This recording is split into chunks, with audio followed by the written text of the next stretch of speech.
Building లో ఆ, ఒక ఫ్లోర్ లో ఒక డింపుల్ హయాతి అని హీరోయిన్ అంట. మరి తనెవరో నాకైతే అంతగా తెలీదు. ఆ, వంశీరామ్ వెస్ట్వుడ్ లో ఉంటుంది తను. అయితే వీళ్ళకు ఇంట్లో పని చేయడానికి అమ్మాయి కావాలని చెప్తే నేను ఒడిశా నుంచి ఒక ఇద్దరు అమ్మాయిల్ని పిలిపించాను. వాళ్ళ డాగ్స్ కేర్ చేసుకోవాలి అని చెప్పింది, కుక్కల్ని చూసుకోవాలని చెప్పింది. సరే అని పిలిపించాను. తీరా చూస్తే 2 రోజులు బాగానే చూసుకున్నారు. మూడో రోజు వాళ్ళ ఆయనని ఉసగలిపి పంపించేసింది. వాళ్ళ ఆయన పాపము, నువ్వు నా చెప్పులకి వాల్యూ లేదు, నా షూస్ వాల్యూ లేదు, నువ్వెంత, నీ బతికెంత అనేసి మాటలు మాట్లాడుతున్నాడు. ఇది కరెక్ట్ కాదండి.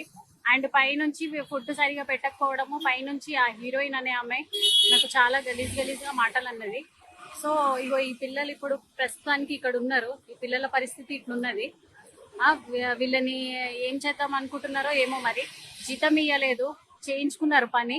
మళ్ళీ నా మొగుడు అడ్వకేట్, నన్ను ఎవరు ఏం పీకలేరు అనేసి అంటుంది. కొంచెము చూసి ఈ పోస్ట్ ఎక్కడి దాకా వెళ్తుందో మరి మీరే కొంచెం హెల్ప్ చేయండి ప్లీజ్. అందరినీ నేను వేడుకుంటున్నాను, హెల్ప్ చేయండి ప్లీజ్.